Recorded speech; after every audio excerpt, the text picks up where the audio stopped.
Bienvenidas y bienvenidos a Escritoras Ocultas. En esta tercera temporada, titulada Entre barro y jardines, mujeres, educación artística, exhibición de arte y participación popular, continuamos explorando el vasto archivo del periodismo cultural en Colombia en las décadas de 1940 y 1950. En las páginas del periodismo cultural de mediados del siglo XX se dibuja una historia parcial, una historia donde algunos cuerpos, voces y saberes apenas asoman. Están ahí, en los márgenes de la crítica, en las notas breves, pero rara vez ocupan el centro. Esta temporada explora ese claroscuro, la participación de mujeres, campesinos, indígenas y artesanos en la escena artística del desarrollo. A través del archivo exploramos cómo ciertos saberes fueron visibilizados sin ser legitimados, incorporados sin ser reconocidos. Entre decretos y sermones, la artesanía como proyecto de nación. En este episodio queremos devolvernos a un momento en el que lo popular, lo artesanal y lo educativo comenzaron a entretejerse con fuerza, no solo desde abajo, sino también desde decretos oficiales e instituciones públicas. En este panorama se destacan dos hitos fundamentales: el nacimiento del Colegio de Cultura Popular y la creación del Instituto de Arte Popular. Pero para entender el sentido profundo de estas iniciativas vale la pena hacer una pausa y mirar hacia atrás, hacia la historia del arte occidental. Porque lo que hoy entendemos por arte, separado de la artesanía, elevado a lo estético, reservado a genios individuales, no siempre fue así, como lo explica el historiador Larry Chinner. Cito: lo que hoy llamamos arte, con mayúsculas, separado de la artesanía, ligado a la experiencia estética y al artista genio, es una invención reciente que surge durante la Ilustración y el Romanticismo. Fin de cita. Antes de esa invención moderna, arte y artesanía estaban profundamente ligados. El escultor era un tallista, el pintor un aprendiz de taller, el arquitecto un maestro constructor. El arte era parte del trabajo, de la vida común, no algo separado de ella. Por eso, cuando en Colombia se crean instituciones como el Instituto Popular de Cultura o el Instituto de Arte Popular, con talleres de cerámica, de cestería, de investigación folclórica y de enseñanza artística para hijos de obreros, no estamos ante una simple política educativa. Estamos ante un gesto contra la jerarquía moderna que excluyó a la artesanía del arte y que marginó a los oficios de los espacios de legitimación cultural. Sin embargo, esta reivindicación del trabajo manual no siempre fue progresista, también fue instrumentalizada por discursos profundamente conservadores. El colombiano ha sido hasta hoy un hombre sin techo, y el hombre sin casa no goza nunca de la plenitud de su dignidad ciudadana. El gobierno de las Fuerzas Armadas afronta desde su iniciación con actividad y energía este grave problema nacional.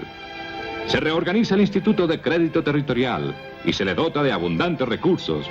Y surgen los nuevos barrios y los centros de vivienda para campesinos, obreros y clase media. Nuevas construcciones ornamentan con sus líneas atrevidas las plazas de la República. El Hospital Militar es una obra modelo de la capital a la altura de las más prestigiosas instituciones del mundo. Los organismos oficiales disfrutan de modernos edificios. Se abren nuevos frentes de vías de comunicación. Los ferrocarriles nacionales renuevan su material y son objeto de una completa reorganización. El país ve realizado su sueño de muchos años con la construcción del ferrocarril del Magdalena, que estará terminado para 1958. La maqueta de esta nueva obra representa aproximadamente lo que significa este esfuerzo trascendental. La línea férrea penetra en la selva, escala peligrosos niveles y convierte la manigua estéril en promisorios campos de trabajo. Puentes atrevidos, verdaderos modelos de audacia en la ciencia de la ingeniería, atraviesan el río Magdalena y sus afluentes principales. El ferrocarril es no solo un nuevo recurso para la economía, sino un poderoso vínculo de la unidad nacional. Colombia penetra de lleno en una etapa de prosperidad y de progreso no conocido antes. Es la patria que renace de sus cenizas desde la alborada gloriosa del 13 de junio de 1953. Ya no hay para los niños huellas de sangre sobre el mapa de la patria. Otra vez brilla un sol de paz, de justicia y de libertad. Señal Memoria, imágenes y sonidos para la historia. Escuchamos Logros de Rojas Pinilla. Archivo Señal Memoria. En ese contexto institucional vale la pena que echemos una revisada sobre decretos. Comencemos con el decreto 1432 de 1949, firmado por el entonces presidente Mariano Ospina Pérez, que reorganizó dos entidades ya existentes del Ministerio de Educación Nacional, la Escuela Complementaria de Especialización Artística y el Centro de Cultura Social. Ambas se fusionaron en una nueva institución que llevaría por nombre Instituto Popular de Cultura. El decreto especifica que esta fusión se hacía para fortalecer la disciplina, mejorar la enseñanza y aprovechar mejor los recursos existentes. Lo más significativo es lo que aparece en el artículo 2. Este nuevo instituto tendría dos secciones, una para niños y niñas, hijos de obreros, y otra para obreros adultos, funcionando en horario vespertino. La educación artística se perfilaba así como una herramienta para la formación popular, no como privilegio elitista, sino como parte del proyecto de país.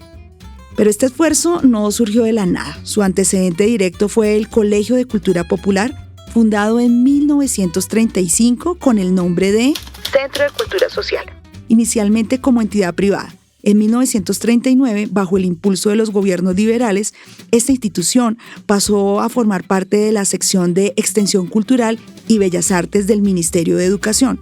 Fue entonces cuando empezó a expandir su propuesta educativa con énfasis en el arte, dibujo, canto, danza y formación técnica para niños de entre 12 y 16 años.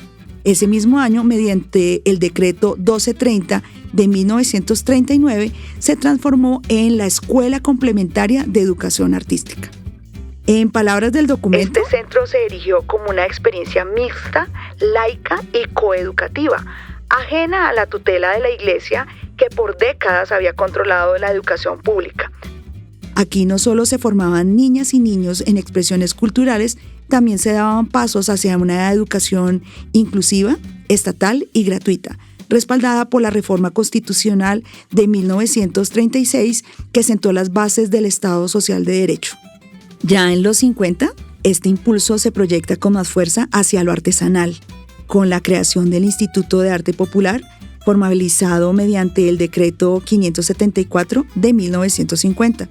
Este decreto, firmado por el alcalde de Bogotá, Santiago Trujillo Gómez, da vida a una entidad dependiente del Departamento de Extensión Cultural y compuesta por 3 secciones, una de investigaciones folclóricas, otra de talleres experimentales y un museo de arte popular.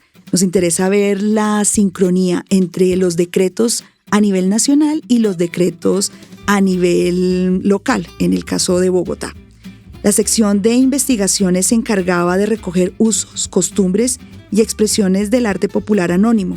Los talleres experimentales ofrecían formación técnica en cerámica, talla, metal, cestería, orfebrería y más. Y el museo se encargaba de conservar y exhibir estas producciones. Todo esto se dirigía desde una junta integrada por figuras y atentos y atentas nuestros escuchas, por figuras como Gonzalo Ariza, el artista, Eduardo Carranza y el ceramista que nos acompañaba en esta tercera temporada, Alberto Arboleda. Además, el decreto preveía que esta junta pudiera proponer subvenciones para pequeños talleres populares, reconociendo el valor técnico y artístico de estas prácticas. Lo que estos decretos y relatos institucionales nos muestran es algo más que una política cultural. Es la construcción de un imaginario en el que la educación artística, el arte popular y lo artesanal se pensaban como componentes centrales de una ciudadanía activa y una cultura nacional incluyente. Sin embargo, vale la pena que nos preguntemos, ¿era esto una democratización del arte o una forma estatal de conducir y normar las prácticas populares? Esa pregunta queda abierta para el análisis crítico. Lo cierto es que entre reglamentos y decretos, el arte dejó de ser exclusivo de las academias. También lo veíamos con la creación de estos institutos de cultura femenina, colegios mayores, para convertirse, al menos en parte, en un campo de formación para obreros, hijos de obreros y comunidades trabajadoras, como ya lo habías dicho, con el Sindicato de la Aguja. También existe cierta crítica a los decretos, o digamos que los decretos no pasan del todo desapercibidos dentro del periodismo. En el periódico El Siglo, del 23 de abril de 1950, un artículo firmado por las iniciales HC, hay una mención y se indica sobre este decreto de arte popular. Abro comillas. Pero ojalá este primer paso sea seguido por otros más plausibles todavía, que no hay que olvidar que el arte cerámico está desapareciendo como simple industria casera, igual que todas aquellas modestas manifestaciones artísticas en que es tan prodigioso nuestro pueblo. Cierro comillas. Este llamado sobre la cerámica también se ve en iniciativas de creación de museos de arte popular, muy en línea con lo que ya mencionaste. El 18 de enero de 1951, un artículo anónimo de El Siglo titulado Museo de Arte Popular de Bogotá se comenzó a formar.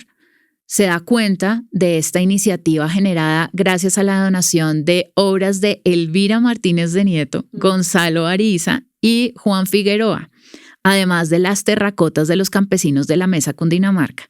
Recordemos que en nuestro capítulo anterior hablamos del programa de Casimiro Eiger, donde nos relata sobre esta exposición denominada Monos de la Mesa. Y recordemos también que habíamos hecho señalamientos sobre la exposición de Gonzalo Ariza, Sofía Urrutia y Elvira Martínez de Nieto en el Museo Nacional, y cómo ellos también van a impulsar junto con Juan Figueroa esta exposición de los campesinos en la mesa. Esto es muy interesante porque yo creo que a Gonzalo Ariza se le ha estudiado en su producción artística, pero otra vez le pasa un poquito lo de Judith Márquez, que no se ha mirado todo su campo de gestión cultural, ¿no? Y de gestor. Y aquí también una mujer que ha aparecido recurrentemente como artista y que no la tenemos referenciada en la historia del arte, Elvira Martínez de Nieto. Perdida. Juan Figueroa también está perdido y nos sigue apareciendo como un creador y como un gestor dentro de estas iniciativas. Esto aquí un llamado para los historiadores del arte. Entonces, retomo, el gobierno nacional, en sintonía con los lineamientos internacionales de las Naciones Unidas, Colombia se acaba de unir a estas iniciativas, se sirvió de un técnico de la Organización Internacional del Trabajo, de la OIT, en relación a lo que hemos estado trabajando en todos estos capítulos de esta temporada. Y en 1951 saca un nuevo Código Sustantivo del Trabajo. Allí se da un incentivo especial a la artesanía en clave desarrollista. Cuenta de esto nos la da también el periódico El Siglo del 23 de mayo de 1951 con el titular Campaña de fomento a la artesanía. Inicia mi trabajo. En este artículo se indica que este nuevo Código Sustantivo del Trabajo exime de pago de cesantías a los talleres de artesanía que empleen a más de 5 trabajadores extraños a la familia. Hay que señalar que la mayoría de los talleres artesanales son en general familiares. Esta clave desarrollista es la que lleva a varias décadas después a la creación de Artesanías de Colombia, lo que trabajamos en nuestra segunda temporada. Los invitamos a escuchar justamente lo que tiene que ver con todo este capítulo del desarrollo de las artesanías. Hay que anotar también que hay focos regionales en esta materia. La revista Semana del 8 de agosto de 1953, en su sección de arte, nos cuenta de la creación de la Asociación de Artistas del Pueblo en Cali, precedida por Leonor Sánchez, quien indica que, y abro comillas, lo más importante ahora es el estudiar a fondo el folclore colombiano y divulgar el arte nacional en todos los rincones de la patria. Cierro comillas. Se indica que se han llevado muestras de los artistas populares a varias de sus manifestaciones por varias zonas de la región. Tenemos aquí las 2 líneas de aproximación sobre lo artesanal, una vinculada al ámbito del desarrollo económico y la otra más ligada al folclore, que esperamos además poder abarcar con mayor profundidad en un futuro. Me gustaría aquí señalar también, y un poco en clave metodológica, cómo nos hemos servido de los decretos para analizar la estructura institucional y detectar iniciativas que quizás solo con el Archivo de Periodismo Cultural no se detectan tan claramente. Esto yo creo que también empieza a ser como una fuente interesante en términos de escritura del arte, poder estructurar los circuitos institucionales, y aquí los decretos son claves. Creo que dentro de la historia del arte en Colombia también hacemos un poco caso omiso a la fuente jurídica, y esto nos ha sido muy útil y revelador. ¿Quién los firma? ¿Quién está de alcalde? ¿Quién está de ministro? Y cómo se van estructurando los diferentes departamentos de donde van a salir las iniciativas que van a tener una repercusión tanto en la creación como en el circuito. Y en este sentido, ponemos un ejemplo muy acorde con lo que venimos trabajando. El decreto 3215 del 9 de diciembre de 1953, siendo presidente Gustavo Rojas Pinilla y el ministro de Trabajo Aurelio Caicedo Ayerbe, quien además ya hemos hablado varias veces de él, quien más tarde va a ser el ministro de Educación, tuvo una destacada trayectoria como docente, diplomático y promotor cultural. Impulsó la transformación de la educación básica, la reforma del bachillerato, la creación de universidades industriales y centros técnicos, y fue esencial en la fundación del Museo de Arte Moderno, que normalmente siempre se le atañe y atribuye a Marta Traba. Sí. Y pues la iniciativa es una iniciativa conjunta. Creo que estudiar a los demás protagonistas es una tarea como imperiosa en este momento. Su gestión, la de Caicedo Ayerbe, es importante porque integró la cultura a políticas estatales, promoviendo la reglamentación de museos, salones de arte y derechos de autor, así como el Estatuto de la Cultura. Fue reconocido por su defensa en el sector intelectual y por el compromiso y el reconocimiento y la dignificación de artistas e intelectuales en Colombia. Muy interesante esto a la luz de nuestra contemporaneidad. El decreto que señalo, que en realidad es sobre traslados presupuestales, nos dejó evidenciar varios matices de la estructura institucional de los 50. Entre ello, que hay una iniciativa específica para la educación campesina. Existen escuelas normales agrícolas, normales rurales, vocacionales, escuelas hogar para campesinas, cursos campesinos pilotos y cursos especiales para campesinos. Pero hay un presupuesto específico para financiar un órgano de difusión cultural campesino. Eso es muy coherente con las misiones económicas que mencionamos en capítulos anteriores, específicamente la que va a convocar Gustavo Rojas Pinilla, que tiene que ver con el padre francés Lebret. Además, el decreto incluye un capítulo dedicado a la Biblioteca Nacional, al Archivo Nacional y a las bibliotecas seccionales. Otro capítulo sobre cultura popular, extensión artística y museos. En este último se encuentra el Departamento de Cultura Popular y Extensión Artística, adscrito al Ministerio de Educación Nacional, así como el Teatro Colón, la Escuela de Arte Dramático, que está anexa a este mismo teatro, la Banda Nacional de Músicos, la Orquesta Sinfónica de Colombia, el Museo de Arte Colonial y el Museo Nacional. Y es interesante anotar aquí que el Museo de Arte Colonial recibía mayor presupuesto que el Museo Nacional. Por otro lado, se establece un capítulo destinado a alta cultura, se denomina así, que incluye instituciones como el Instituto Caro y Cuervo, el Instituto Colombiano de Estudios Históricos, el Instituto Colombiano de Antropología, la Academia Colombiana de la Lengua y la Academia Nacional de Historia. Esto nos deja ver dos cosas. Por un lado, se evidencia un esfuerzo por extender la educación y la cultura al ámbito rural con iniciativas específicas para formación campesina y la financiación de este órgano de difusión cultural campesino que me parece maravilloso. Pero por otro lado también marca esta organización jerárquica del presupuesto y revela una marcada segmentación entre la llamada cultura popular y alta cultura. Mi caballito de Ráquira no puede galopar, pues las manos por la máquina me las quieren cambiar. Esta mañana llegaron profesores de ciudad a enseñarme que las manos son lentas para moldear. Para hacer mi caballito todo el día me demoré. No basta sin un relincho para convencerlo a usted. Escuchamos Caballito de Ráquira, Gustavo Adolfo Rengifo.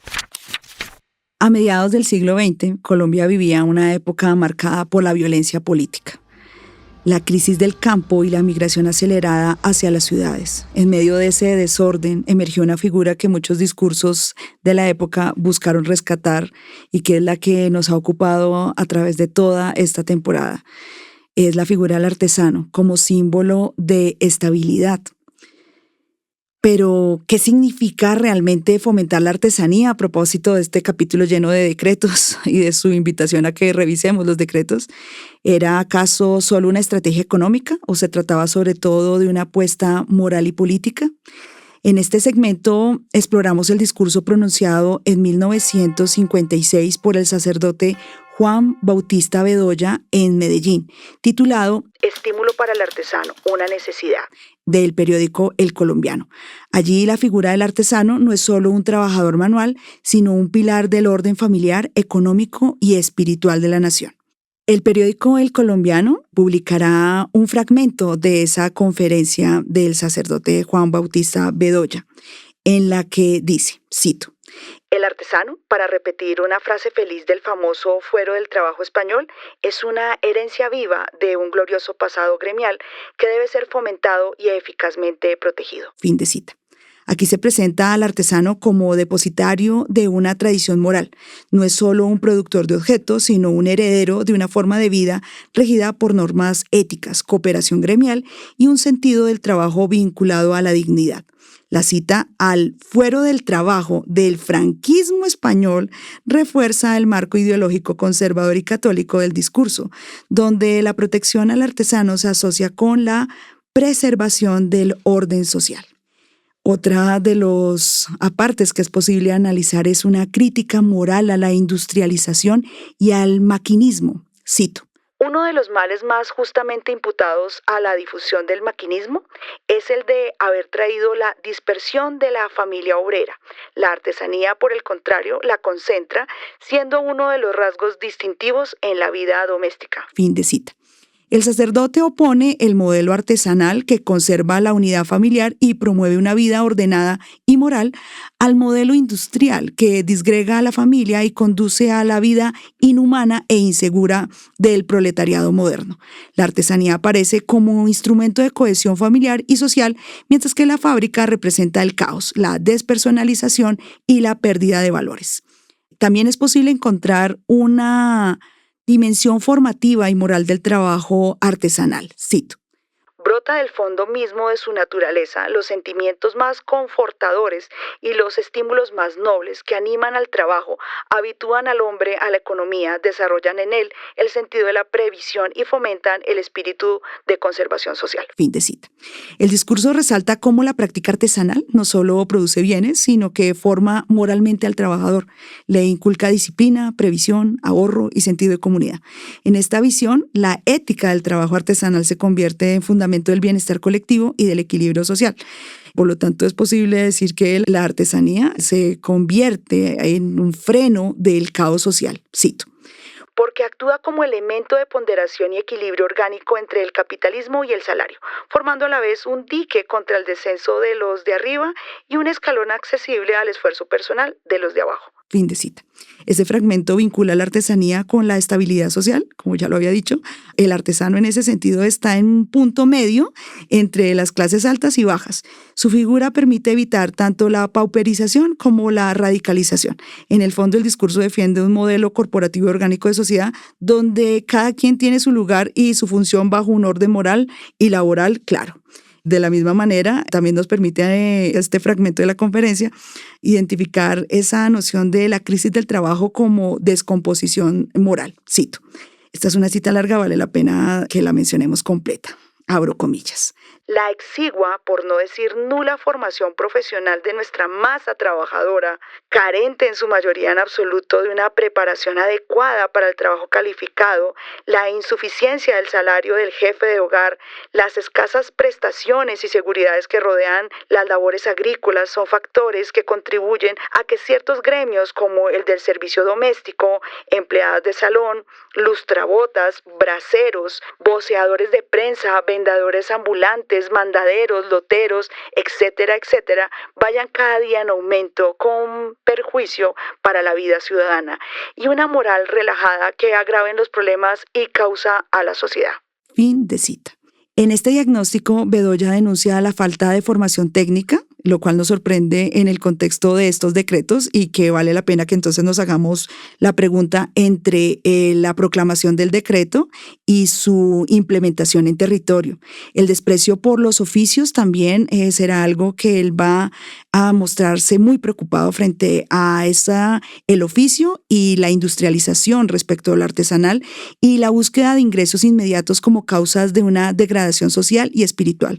La expansión de trabajos precarios, el desempleo, la desnutrición y la insalubridad aparecen no solo como fallas económicas, sino como síntomas de una crisis moral. El sacerdote no duda en afirmar que esta situación acusa a la sociedad. Por eso, en su visión, el fomento al artesano no es solo una política económica, es una forma de regeneración social, de restaurar el orden perdido, de volver a la raíz. El discurso del sacerdote Juan Bautista Bedoya no solo elogia al artesano, le exige algo más profundo, ser el soporte moral de una sociedad en crisis. En su visión, el artesano es un último bastión frente al caos. Debe contener el deterioro de la vida familiar, evitar la caída en la pobreza, resistir la corrupción de la mano obrera y, en suma, sostener el tejido social. Es aquí en donde el análisis se torna más problemático, porque esta exaltación del trabajo artesanal oculta una delegación injusta de responsabilidades sociales. En un país atravesado por la desigualdad estructural, por la desprotección laboral y por una creciente marginalidad urbana, puede exigírsele al artesano, el más precarizado, al que apenas subsiste, que conserve el orden moral de la nación.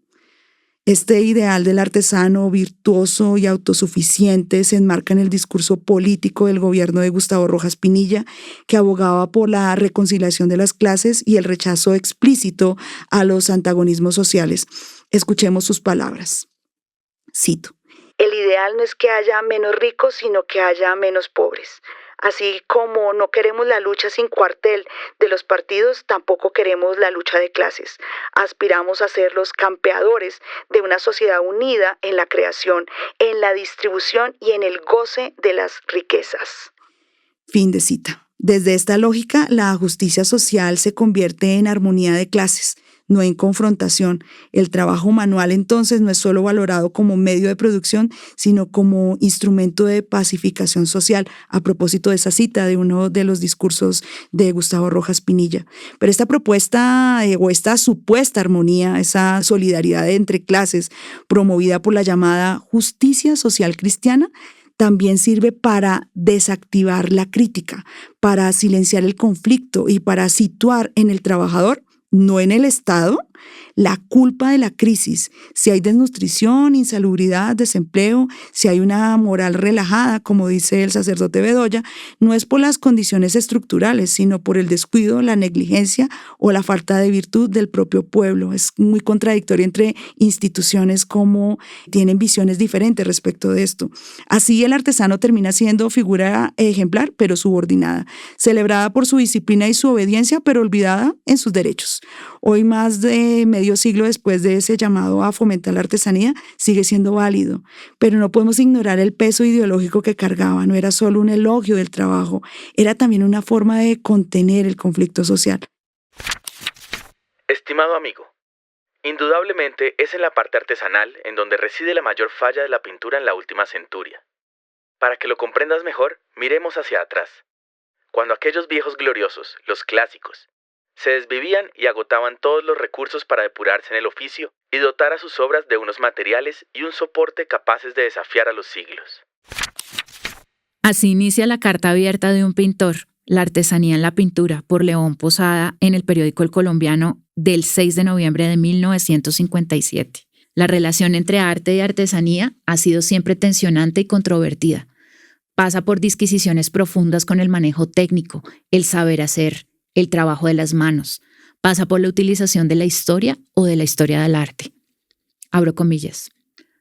Más fuera de sus obras, ¿qué otra enseñanza nos queda de aquellos colosos? Ninguna o casi ninguna. Convertirnos en negocio lo que para ellos fue toda la vida cosa sagrada, queremos hacer en un momento lo que significó para ellos muchos desvelos y esfuerzos. En síntesis, de aquel absoluto dominio del arte hemos hecho nosotros la más espantosa anarquía.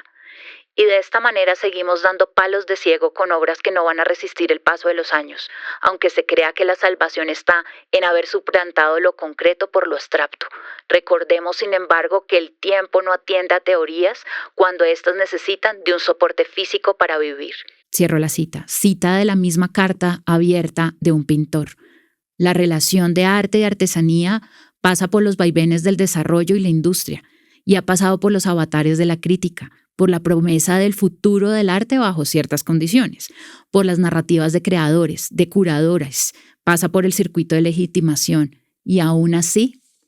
La pregunta que queda abierta es, cómo reivindicar hoy los saberes artesanales sin romantizarlos, ni volver a cargar al artesano con la tarea imposible de salvar a la sociedad. Para tratar estos temas que nos ocupan en este episodio, nos acompaña hoy Ricardo Malagón Gutiérrez. Él es doctor en Artes de la Facultad de Artes de la Universidad de Antioquia, magíster en Historia y Teoría del Arte y la Arquitectura de la Universidad Nacional de Colombia y maestro en Bellas Artes con especialización en pintura de la misma universidad. También se ha dedicado a trabajar desde las artes y los oficios. Ricardo se ha dedicado extensamente al trabajo en madera. Es graduado de la Escuela de Artes y Oficios de Santo Domingo en técnico en maderas. Además, para los que nos vienen siguiendo en nuestros episodios, hemos mencionado cómo su tesis doctoral nos dio las luces sobre las primeras mujeres en el periodismo cultural. Así que Ricardo ha trabajado profundamente estas cuestiones y estamos muy complacidas de tenerlo hoy aquí. Bienvenido, Ricardo. Es un gusto tenerte en Escritoras Ocultas. Mil gracias, Paula e Isabel, por esta invitación a debatir temas tan interesantes. Sí, nos habías acompañado, pero como una cita en una nota extensa de pie de página sobre precisamente esa tesis de doctorado sobre otras formas de entender y de historiar la crítica del arte en Colombia. Quisiéramos comenzar con una pregunta, y esta pregunta alrededor del tema de esta relación entre arte y artesanía. ¿Cómo ha sido abordada desde la historia del arte de principios del siglo XX la interpretación precisamente de la relación entre arte y artesanía? ¿En Colombia o a nivel en Colombia? Colombia. Sí, como prefieras, porque también podríamos hacer una revisión. Listo, Colombia. Uh-huh.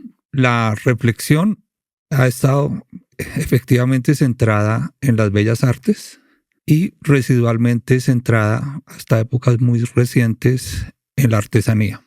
Ese hecho ya refleja algo que sospechamos, y es que hay una jerarquía entre arte y artesanía, simplemente por el número de discursos, por la forma en que circulan esos discursos y por la complejidad de esos discursos. Respecto ya específicamente a la pregunta, considero que el trabajo que más recientemente se ocupa de analizar específicamente esa relación y no mencionar la artesanía como un campo residual del arte o respecto al arte sería el trabajo pues, de Ruda Acuña en su tesis de doctorado en Historia en la Universidad Nacional. Uh-huh.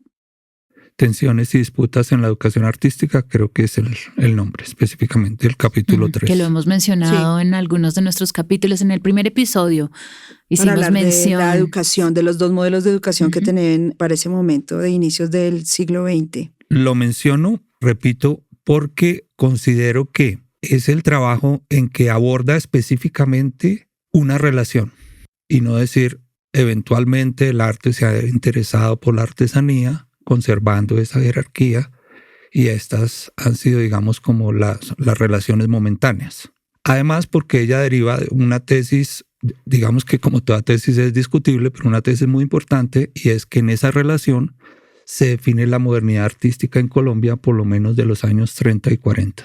Eso quería preguntarte, cómo precisar, ya que estás retomando la investigación de Ruda Acuña, ¿de qué momento histórico estamos hablando específicamente en Colombia? Estamos hablando finales de la década del 20, 30 y 40, porque ya en los 30 y 40 pues entran otros discursos, digamos, de autores como precisamente Marta Traba, Engels, Clemente Airó y otros, digamos, críticos de arte, que vuelven a centrarse nuevamente en lo, entre comillas, propiamente artístico.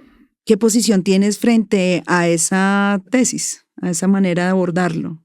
Creo que tiene un nivel de verdad, ¿cierto? Porque parte de esa modernidad artística es, digamos, como acabar de ayudar a colapsar, digamos, como los últimos respiros del academicismo en los 20, ¿cierto? Uh-huh. Que está centrado en que pues, el arte se puede actualizar, pero que el arte no puede entrar, digamos, en un periodo de revolución que implique la negación de la tradición. Sin embargo, pienso que pues, centrarlo solo en la figura de Rosso me parece un poco sobreestimado. Seguramente si seguimos estudiando las décadas encontraremos otras figuras, porque nos parece un poquito sospechoso que una revolución, digamos, sea generada por una persona. Podemos estar equivocados, por supuesto, pero en principio históricamente eso ya nos invita por lo menos a revisar el alcance de la tesis. Es decir que entonces la historia del arte de principios del siglo XX ha interpretado la relación entre arte y artesanía desde una jerarquización, una separación radical entre bellas artes y artesanía. Sí, y obviamente le ha dado prioridad a las bellas artes. Si pensamos en la historia del arte en Colombia de finales del siglo XIX y comienzos del XX, pues estaremos obviamente centrados en su forma dominante, que es el academicismo. Sin embargo, rescato pues el trabajo de nuestra colega Ruda Acuña, porque ella entra a través de fuentes primarias a revisar las relaciones concretas entre arte y artesanía, que han quedado ocultadas bajo la sobreestimación y el sobreestudio y el sobreanálisis e interpretación, digamos, de las formas académicas. Esa tendencia a estudiar algo a expensas de algo, en este caso estudiar mucho el arte a expensas de no estudiar la artesanía, pues revela, repito, lo que estamos diciendo nuevamente, esa jerarquización. Tú has estudiado bastante, digamos, las fuentes que han configurado la crítica del arte y particularmente de estas primeras décadas del siglo también. Entre lo que has estudiado en términos de fuente, ¿dónde dirías tú que radica la mayor diferenciación de estos dos campos? Más allá de la escritura de la historia del arte, más allá, digamos, de esta legitimación y jerarquización que se le va a dar a las bellas artes, en donde radica, digamos, esa diferenciación radical para colocar una sobre la otra. Bueno, esa pregunta nos va a retroceder más de 2.500 años. Arranca con la diferencia, digamos, griegas entre artes liberales serviles, que jerarquiza, pues es como el inicio de esa jerarquización, recordando que la diferencia entre arte y artesanía se solidifica y queda definitivamente enunciada hasta el siglo XVIII. Es decir, hasta el siglo XVIII podríamos hablar de la figura del artista plenamente, entre comillas, porque esa diferenciación siempre la estamos cuestionando, del artesano. Entonces nos remite prácticamente pues a casi toda la historia del arte, pues desde los griegos hasta nosotros. Esa jerarquización, digamos, se recrea, a veces se acentúa, a veces se hace menos fuerte, pero en todo caso se preserva hasta el día de hoy. Siempre pregunto a mis estudiantes que qué pasaría si ellos le dicen a sus padres que no quieren estudiar una carrera profesional, sino que quieren ser pues carpinteros u orfebres u otra cosa, ¿sí? Les pregunto qué van a responder los padres. Seguramente pues van a decir, no, tienes que estudiar algo profesional. ¿Cómo vas a estudiar algo a nivel técnico y tecnológico? Ahí nomás pues estamos otra vez revelando esos prejuicios. ¿Qué pasó en el siglo XVIII ya que nos fuimos tan atrás? ¿Qué cambia radicalmente? Uno, la definición que hace pues la enciclopedia de Diderot, en que lo formula como estamos formulando. El artista produce intelectualmente y el artesano produce manualmente. ¿Sí? Ese es como el fin pues, de una diferencia que se ha estado pues, negociando por más de 2000 años. 2. Los circuitos, la forma en que se solidifica los circuitos e instituciones del arte, los discursos con la estética, con la historia del arte, por ejemplo, de Winkelmann, con la estética de Baumgarten, etc. La consolidación de los museos europeos y salones europeos en el siglo XVII, XVIII, XIX, pues sella una vez más esa jerarquía. Podemos pensar que está mucho más definido como campo cultural el campo del arte que el campo de la artesanía. No estamos cuestionando, digamos, la pertinencia cultural y la importancia cultural de la artesanía, pero sí podemos reconocer ese hecho. ¿La Escuela Nacional de Bellas Artes de ese principio de siglo, había algún lugar para el saber artesanal? Hubo un intento, y volvemos otra vez al trabajo de Ruda Acuña, que se llamó la Escuela Profesional de Artes Decorativas Industriales. Esa escuela se fundó en 1904, cuando estábamos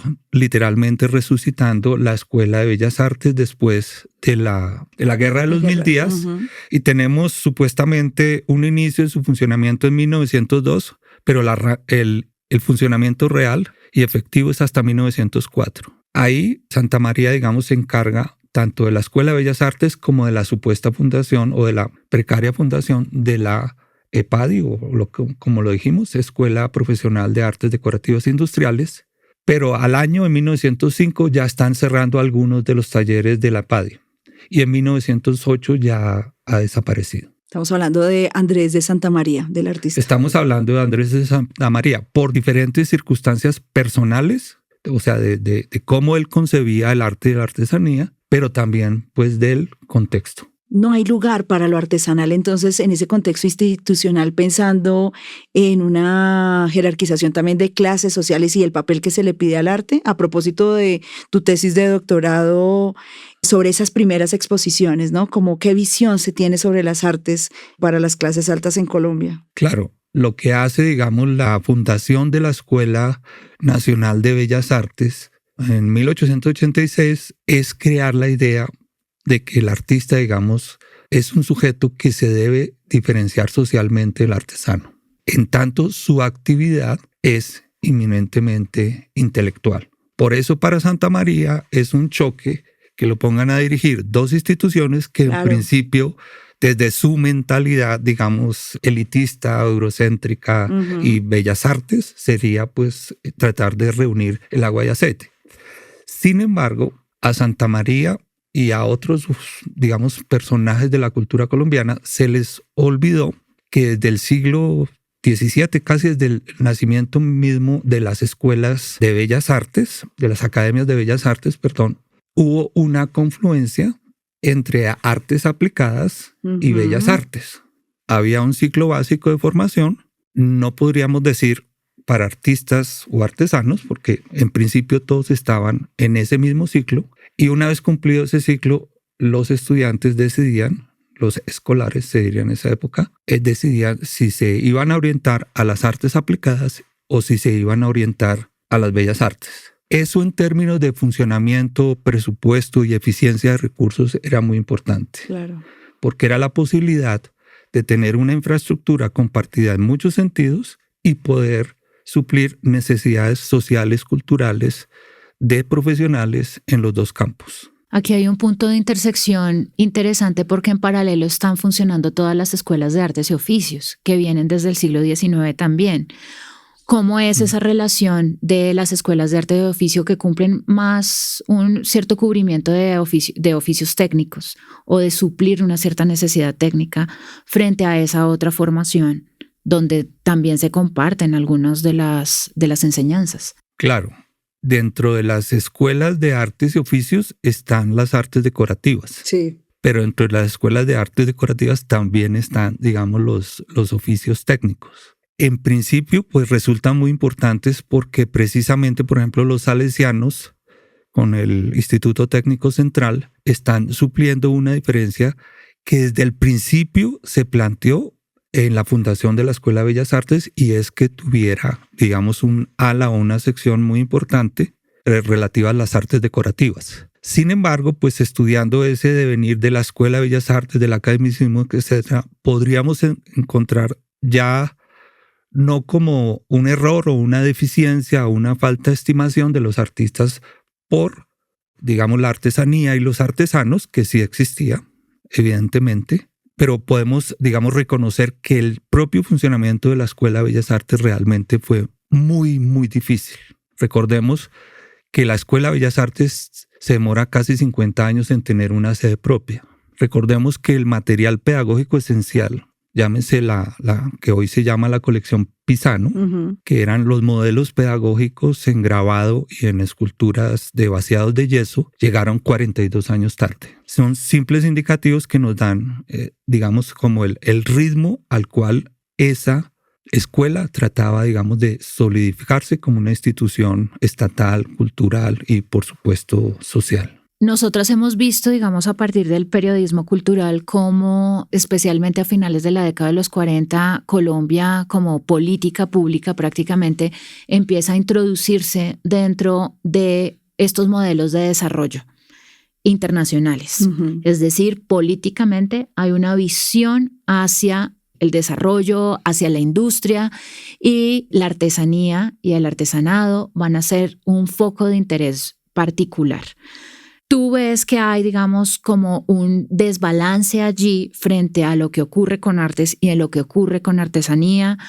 Cambia la dinámica, cambia la relación de estos dos campos en esta inserción, digamos, desarrollista, o sencillamente esa relación entre arte y artesanía que nos has venido contando sigue siendo similar, parecida.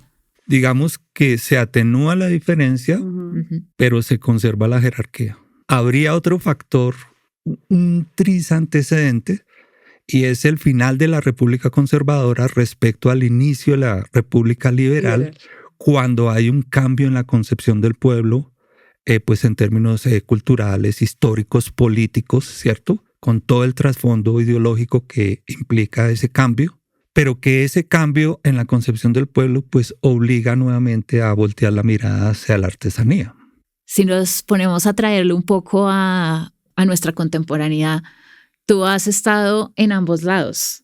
Contemporáneamente tú has sido, o sea, estudiaste artistas plásticos en una formación universitaria profesional de artes, y también la formación técnica en maderas con una escuela de artes y oficios como la de Santo Domingo, que además también tiene una tradición larguísima, ya que lo has vivido en carne propia y que tienes la experiencia, mejor dicho, de cuerpo presente. Hay diferenciaciones en esas formaciones, en esas concepciones. Siempre has estado como con esas inquietudes entre el arte y el artesanal, y lo has vivido en términos de la misma formación y prácticamente en tiempos recientes. ¿Cómo ves estas relaciones? Digamos que las dos privilegian la experimentación. Es decir, que vas a aprender del hacer. Que la instrucción previa antes del hacer, digamos, no es lo que va a dominar. Obviamente que las mediaciones que tendríamos en la experimentación artística serían mucho más grandes que en la artesanía. Pero en los dos casos, por lo menos en los modelos pedagógicos que a mí me tocó en la Universidad Nacional estudiando, creo que se llamaba todavía Bellas Artes, ahora se llama Artes Visuales o Artes Plásticas, por razones que darían para otro programa. Y lo que me tocó en la Escuela de Arte de Santo Domingo, entonces, pues sé que la experimentación, ¿sí? Privilegiar el hacer sobre, digamos, el planteamiento teórico de los problemas, etcétera, etcétera, etcétera. Sin embargo, una vez, digamos, se ha hecho, una vez, digamos, hay obra en algún sentido, matérico, objetual, visual, como lo queramos decir, la forma en que la evaluamos sí es diferente. La recepción. La recepción es diferente porque cuando evaluamos una obra, no podemos decir obra de arte, una obra en artes visuales, vamos a privilegiar efectivamente lo intelectual y lo semántico o simbólico, como le queramos decir. Mientras que cuando evaluamos una artesanía, y ahí vamos a volver a repetir el prejuicio, una artesanía también puede tener carga estética, también puede tener carga semántica, pero vamos a privilegiar el material, el rigor técnico y la producción del objeto. En español, tanto los artistas como los artesanos repetimos los prejuicios o repiten los prejuicios sobre el arte y la artesanía. Así que no es equivalente a decir, o es equivalente a decir artista artesano que artesano artista. Sí. Pues la pregunta está en el libreto. Problema hermenéutico, ¿de qué se trata? Y no es poca cosa. Dado que los dos campos, arte y artesanía, están jerarquizados, cuando yo hablo del artista artesano, estoy diciendo que es alguien que hace un producto eminentemente intelectual que residualmente o de manera, digamos, secundaria, se alimenta de técnicas, procesos, significados, etcétera, de la artesanía. Cuando yo hablo al revés, o sea, ahora del artesano artista, estoy hablando de un sujeto que posiblemente tiene un cierto complejo sobre el nivel, digamos, simbólico intelectual de su producción y que piensa que adoptando unas formas culturales de mayor estatus puede subir ese nivel. Como todas estas cuestiones históricas tienen muchas dimensiones y entre más estudiamos no las agotamos, sino aparecen nuevas dimensiones. Siempre es mucho más complejo de lo que en principio parece. Otros factores que podríamos considerar es la discusión artesano-artista en relación a los inicios de producción industrial en Colombia, finales del siglo XIX, básicamente Medellín y Bogotá, interrumpidos desde luego por la Guerra de los 1000 días, 1899-1902, y retomado inmediatamente por el general Reyes a partir de 1904. Y si quisiéramos sumar otro factor más, podríamos decir que esa diferenciación también no solo esconde prejuicios sociales, culturales, sino incluso cuestiones, digamos, étnicas. Si decimos desde una visión etnocentrista que el arte es una producción no solo intelectual, sino eminentemente masculina, podríamos agregarle de un hombre macho caucásico, ¿sí? Estaríamos diciendo, sin decirlo, que la artesanía sería producida por culturas no propiamente europeas, culturas marginales, culturas, digamos, prehispánicas, asiáticas o africanas, en que otros sujetos no caucásicos, llámense mestizos en el caso de Colombia, o indígenas o afrodescendientes, serían los sujetos propiamente relativos a la artesanía. El prejuicio entre el artesano y el artista se recrea, digamos, en sus formas, significaciones y prácticas, pero no desaparece. Y ahí podemos volver, por ejemplo, al prejuicio del artesano artista, quien, repetimos, hay artesanos contemporáneos que acuden, digamos, a estrategias y prácticas discursivas y prácticas simbólicas del arte para, digamos, enriquecer o para tratar de que su artesanía no se juzgue solo como artesanía, sino eventualmente pues se convierta en arte. Entonces hay artesanos contemporáneos, por ejemplo, que crean objetos afuncionales.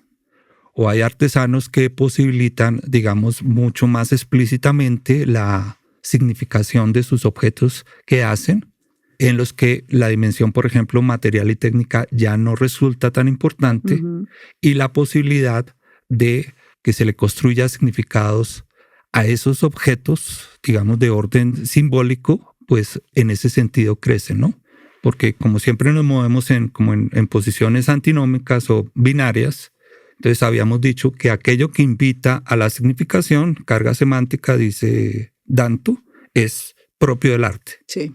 Y aquello que invita solo a la función o predominantemente a la función es eminentemente artesanal. Nuestros cursos para universidades femeninas de carreras medias incluían desde la década del 40, desde el decreto de 1942, arte y decoración, con énfasis precisamente en procesos de diseño. Claro, ahí vamos a volver a recuperar nuevamente el prejuicio de arte-artesanía. Sí. Sí, desde luego además del prejuicio varones-mujeres. Sí, claro, porque eso son carreras medias no hemos para hablado mujeres. de eso, pero en ese prejuicio de artesanía se esconde tácitamente, por supuesto, un prejuicio de género. Sí, claro. No compartimos el prejuicio, ahora toca aclarar siempre que no compartimos el prejuicio. Sí, pero nuestro invitado no comparte ese prejuicio. Exactamente, necesito salvoconducto. Si el arte es un producto eminentemente intelectual, sería propiamente masculino. Si la artesanía es un producto manual, sería más propiamente femenino. Eso ya lo traía las bellas artes, porque las bellas artes había jerarquizado los géneros. Los géneros intelectualmente más complicados, como la pintura histórica, fundamentalmente eran masculinos. Los géneros menos sofisticados eran el paisaje y el bodegón, Y por eso inventamos la idea, por ejemplo, del género de pintura de flores como algo, entre comillas, propiamente femenino. Entonces, ahí, claro, desde el final de la segunda mitad del siglo XIX en Europa, pues hay una entrada de las mujeres a las academias de bellas artes. Sí, en Colombia un poquito, pues a inicios del siglo XX, como ustedes lo han mencionado. Pero ahí volvemos a repetir esos prejuicios. ¿Qué pasa con el género del desnudo? ¿Hace parte de qué lado? ¿De lo complejo intelectual o más del lado feminizado? Claro, el desnudo académico no puede ser, digamos, explícitamente erótico, aunque pues obviamente todo desnudo tiene una dimensión erótica. El desnudo académico tendría que estar dentro de la pintura histórica. Es decir, el desnudo sería legítimo siempre y cuando entre en unas convenciones formales, visuales e incluso podríamos decir morales, ¿cierto?, acerca de un tema histórico, mitológico o religioso. Sin embargo, podemos recordar el escándalo que causó la mujer de Levita de Garay en 1899, que finalmente fue apartada de la exposición, puesta sola en un cuarto aparte, que tenía un aviso que decía salón no apto para señoras y señoritas. Ay, no. O sea, más o menos, si usted es una mujer decente, no puede entrar ahí. No debe entrar, no puede entrar por principio. Pensar en los desnudos explícitos de Débora Arango, que van a ser expuestos primero en Medellín, precisamente en esas primeras casi ya hacia las décadas centrales, y que luego van a ir al Foyer del Colón por invitación del entonces ministro de Educación, claro. Jorge Eliezer Gaitán. ¿Qué impacto pudo haber llegado a tener eso? De hecho, ni siquiera serían considerados desnudos. Eran cuerpos en su desnudez plena, ¿sí? En su carácter crudeza, cárnico y erótico explícito, porque no había detrás de esos desnudos un ideal, un símbolo, claro, algún contenido trascendental que superara ese nivel físico, pues, de la carne y el cuerpo y lo elevara para algo que fuera, digamos, cultural, simbólica y moralmente correcto. La perspectiva de género para la historia del arte tiene en Linda Nochlin un texto clave, ¿no? Un texto capital, y es que ella argumenta, y hay una hipótesis de base en ese estudio que realmente es muy reciente, que por ejemplo nosotros los estemos estudiando en historiografía, desde esa perspectiva de género específicamente, que establece que el no acceso de las mujeres a clases de desnudo implicaba ya de entrada una jerarquización. Por lo tanto, ellas jamás llegarían a ser grandes artistas porque tenían negado eso. En Colombia, yo creería y me atrevo a aventurar una idea, es más bien tiene que ver con el modelo mismo educativo, más que no solamente con la restricción al desnudo, al trabajo de taller, de estudio del modelo. ¿Qué opinión tienes al respecto? Que es una sola cosa. Es lo mismo. Es lo mismo en el fondo. ¿Por qué? Si podemos restringir el acceso de las mujeres a la clase del desnudo, lo que estamos haciendo es restringiendo el acceso de las mujeres a la pintura, claro, más importante, que era la de la pintura histórica. La jerarquización de la jerarquización. Sí. Pero ¿y si además ellas ahora, están...? No lo vamos a presentar de esa manera. Ajá. Vamos a decir que, pues, que resulta muy complicado la presencia de mujeres y hombres juntos, ante cuerpos desnudos en un solo espacio. No se da en la Escuela Nacional de Bellas Artes de Bogotá.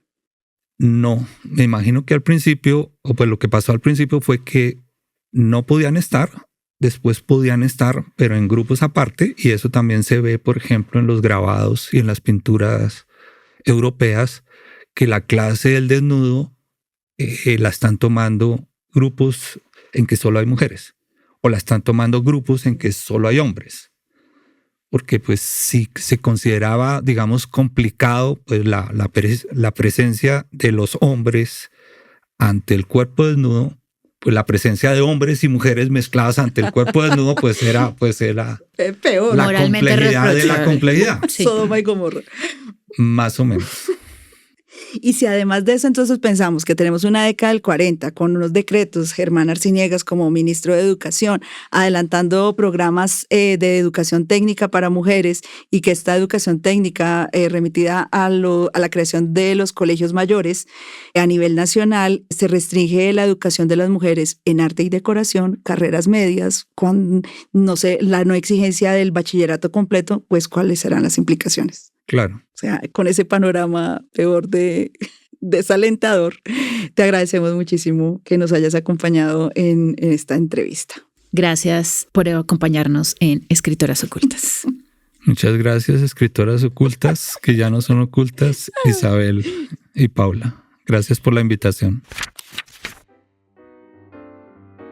Gracias por acompañarnos en este recorrido de 7 episodios. Los esperamos en nuestra 4ª temporada de Escritoras Ocultas, donde seguiremos enlazando los tentáculos del archivo del periodismo cultural, enlazando las fuentes para una escritura del arte en Colombia.